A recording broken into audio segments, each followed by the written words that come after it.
116페이지 위에 몇 문장은 수의상한권 상한초권 관련 내용이네요. 수의상한 상한 청구도 우리 단일 문장으로 시험에 여러 번 나왔었거든요. 걔들 관련해서는 뭘 정리해라. 일반 채권에 비해서 가격이 더 높으냐 낮으냐, 채권 수익률이 높으냐 낮으냐. 물론 가격이 정리가 되면 수익률은 가격과 역관계니까 반대로 해석하시면 돼요. 또 하나가 듀레이션이죠. 일반 채권보다 듀레이션이 더 기냐 짧으냐. 그건 아예 간단 정리할까요? 수의상환 상환 청구 포인트는 뭐라 그랬죠? 채권자 기준으로 볼 때 과연 이러한 권리가 있는 게 이 권리가 없는 일반 채권에 비해 유리하냐 불리하냐. 수의상환권은 채무자가 갖는 권리죠. 그래서 채권자 기준 수의상환권이 있는 건 일반 채권 대비 불리하다. 상환청구권은 채권자가 요구할 수 있는 권리죠. 유리하다. 요것만 잘 판단하시면 돼요. 그럼 불리하면 대가 지불할 때는 정상적인 애보다 싼 대가를 지불하고 싶겠죠. 그렇기 때문에 가격 면에서는 일반 채권 대비해요. 일반 채권에 비해서 볼 때 가격 면에서는 수의상환권이 있는 채권의 가격은 일반 채권보다 저렴해야 된다. 상환청구권이 있다면 유리한 만큼 더 비싸야 된다는 거죠.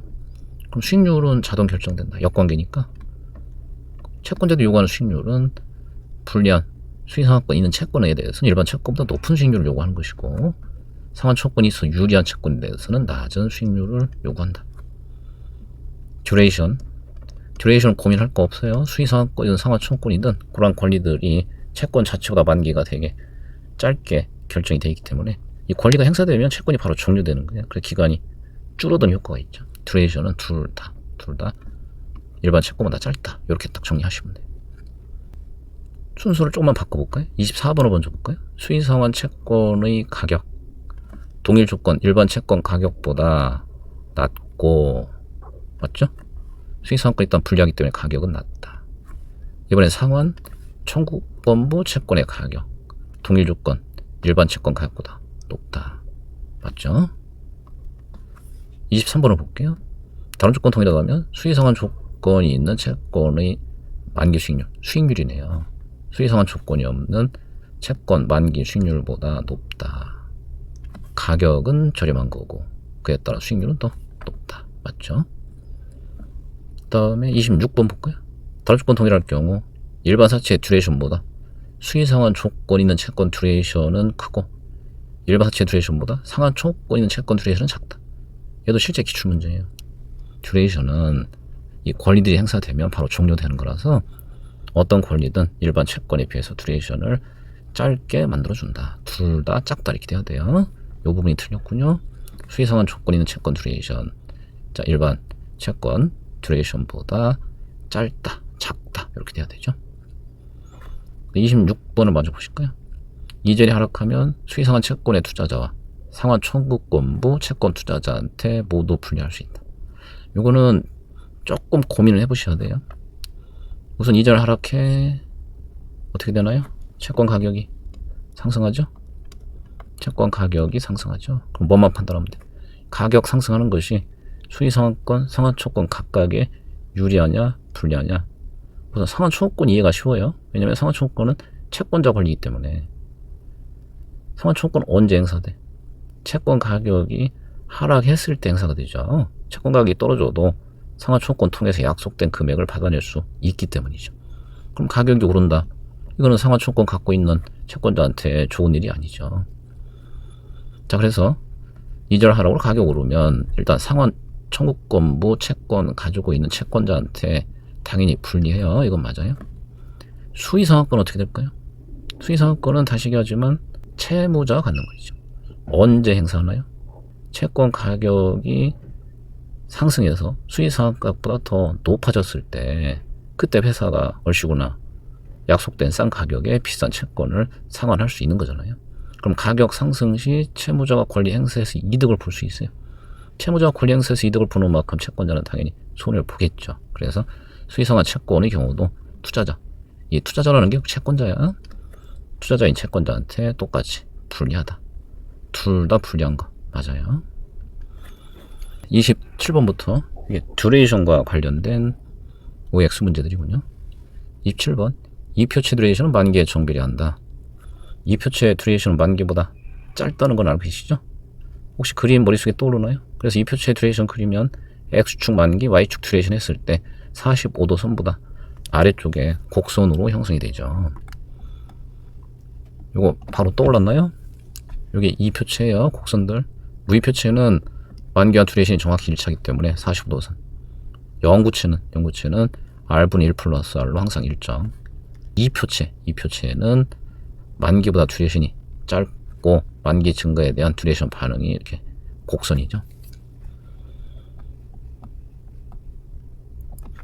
27번 다시 볼까요? 뭐라고 되어 있어요? 정비례한다 이렇게 되어 있죠. 정비례한다는 얘기가 직선 관계라는 얘기 아니겠어요? 틀렸죠. 28번 할인체 듀레이션은 잔존 만기 길수록 증가한다. 이 듀레이션 관련 말 문제에 나오면 만기 내지는 자 거꾸로 하면 시간 경과죠. 이 문장을 가장 조심하셔야 된다. 일반적으로는 만기 길어지면 듀레이션 길어진다.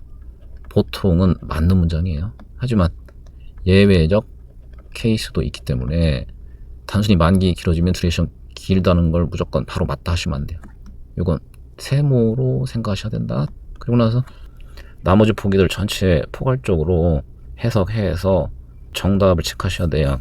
예컨대 5개 보기 중에 틀린 거 찾아라고 했는데 나머지 4개는 100% 맞아. 근데 그 중에 한 문장이 만기 길수록 듀레이션 길어진다. 일반적으로 맞는 문장이지만 예외 케이스도 있기 때문에 그때 이 문장이 틀린 문장이구나. 이런 해석이 가능하셔야 돼요. 그 중에 하나가 28번 요 할인체. 요 할인체는 이 표체 중에 할인 발행된 채권을 얘기하는 거예요. 듀레이션은 잔존만기가 길수록 증가한다 이렇게 돼 있죠. 듀레이션이 잔존만기 길수록 증가한다. 꼭 그렇다는 보장이 없어요. 요거는 너무 치사한 얘기인데. 자, 이 표체 중에 할인체가 맨 위에 거야. 요 끝에를 잠깐 보시면 뭔가 모르게 좀 처지는 느낌이 있지 않나요? 그래서 이 할인체의 경우는 만기가 굉장히 길어지고 나면 만기 증가하는 게 오히려 듀레이션을 감소시킬 수도 있다. 자, 이런 부분도 있다라는 거 확인해 두시고. 29번 다른 조건 동일하다 하면 표미이자율 및 만기 수익률 높아질수록 듀레이션 짧아진다. 표미이자율, 듀레이션 역관계죠. 만기 수익률 듀레이션도 똑같이 역관계죠. 표미이자율, 만기 수익률 높아질수록 듀레이션 짧아진다. 맞아요. 30번 다른 조건 동일할 때 연간 이자 지급 횟수가 증가하면 채권 듀레이션은 감소한다. 이자 지급 횟수가 증가하면 듀레이션 감소한다. 이건 직관적으로 이해 가능하시겠죠? 그림을 잠깐 그려볼까요? 자, 만기 2년짜리야. 표면 이자율 10%야. 액면가 10,000원이야. 1년에 한 번씩 이자 줘. 이자 1,000원씩 주겠죠? 만기를 가면 물론 액면까지 상환 받겠죠? 혹시 연간 이자 지급 횟수가 2번이야. 어떻게 되나요? 자, 반년마다 5%씩 잘라주는 거죠. 반년 만에 500원, 1년 후에 500원, 또 1년 6개월 후에 500원, 2년 후에 500원 이렇게 주겠죠? 그럼 1년 만에 1,000원 회수하는 거고 6개월 단위로 500원씩 회수하는 거고 어떤 게 빨라? 500원씩 회수하는 게 빠르죠. 그래서 이자 지급 횟수가 늘어나면 듀레이션은 당연히 감소한다. 짧아진다. 맞아요. 31번 영구채는 만기가 무한대니까 듀레이션도 무한대다. 영구채 듀레이션 공식 암기하고 계시죠? 영구채 듀레이션은 시장 이자율에 따라 결정된다. 이자율 분의 1 플러스 이자율. 예를 들어 시장 이자율 10%야. 그럼 얼마예요?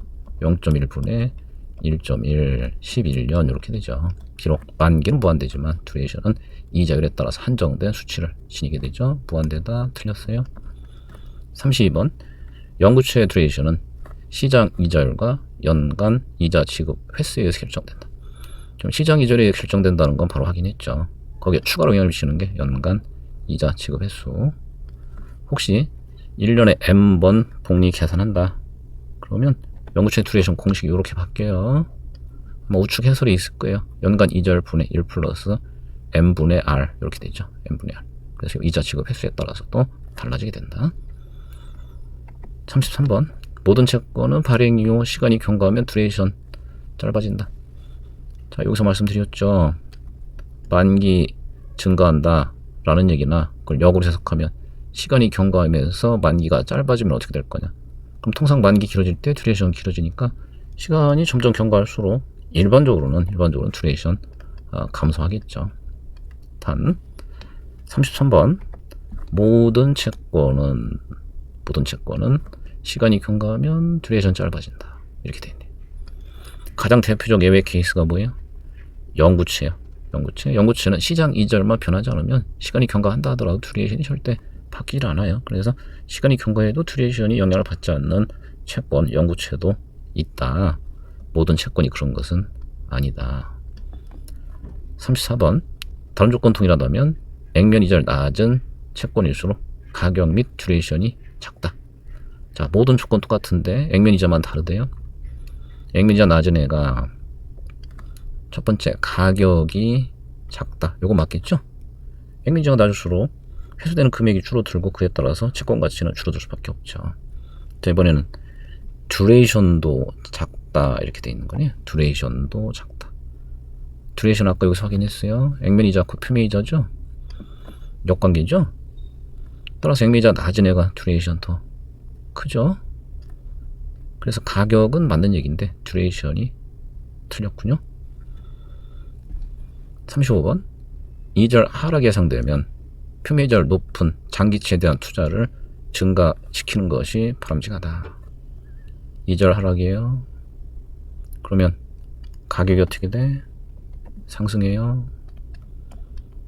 그럼 혹시 가격 상승이 예상되는 국면이면 가급적 가격 상승이 더 클 걸로 예상되는 채권에 투자하는 게 유리하겠죠.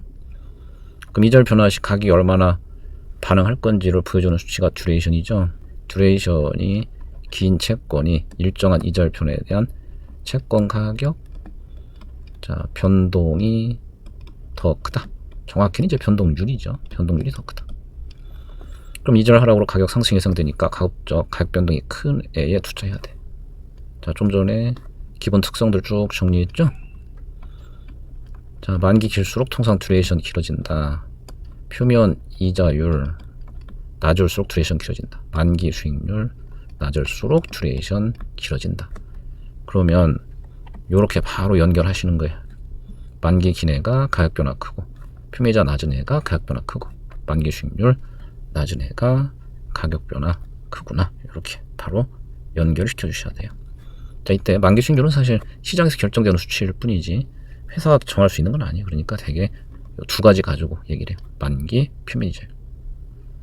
자, 볼까요? 표면 이자율 높은 채권에 투자를 해. 여기서 이미 틀렸죠.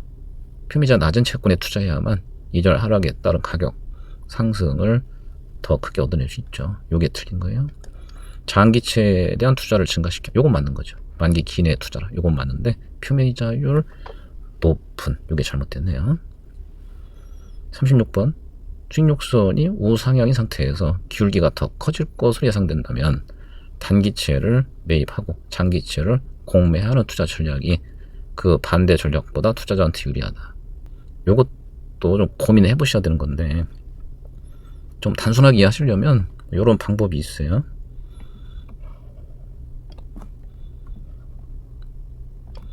자, 수익욕선 X축이 만기죠.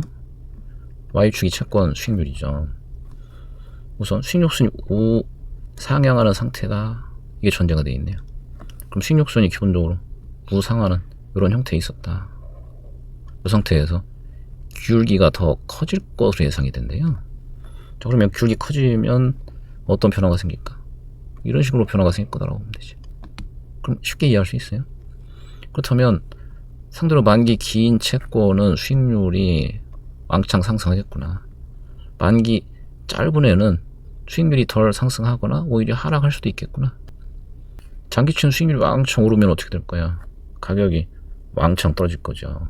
앞으로 가격 떨어질 것 같아. 그거 어떻게 해야 돼? 미리 팔아야 되죠. 그래서 장기채를 공매는 곧 매도죠. 팔아야 될 거고. 거꾸로 수익률이 떨어지면 가격이 오를 거니까 가격 상승 예상되는 요 채권을 사야 되죠. 단기채를 매입하라. 자, 맞는 얘기예요. 128페이지로 넘어갑시다. 37번. 일반 사채의 경우 볼록성이 심할수록 이절 상승 시 채권 가격이 적게 하락하고 이절 하락 시 채권 가격 많이 상승한다. 볼록성 심할수록 이절 상승 시의 가격 하락은 적게 나타나고 이절 하락 시의 가격 상승은 더 크게 나타난다. 이거는 기본 특성이죠. 또 이걸 어떻게 바꿔 표현하게 돼? 볼록성 큰 채권의 가격이 항상 더 높다. 그림을 잠깐 보여드릴게요. 기본적으로 이자율과 채권과 관계는 이제 원점에 대해 볼록한 곡선 형태죠. 좀 A 채권 더 볼록하죠. B 채권 좀 완만하죠. 덜 볼록하죠.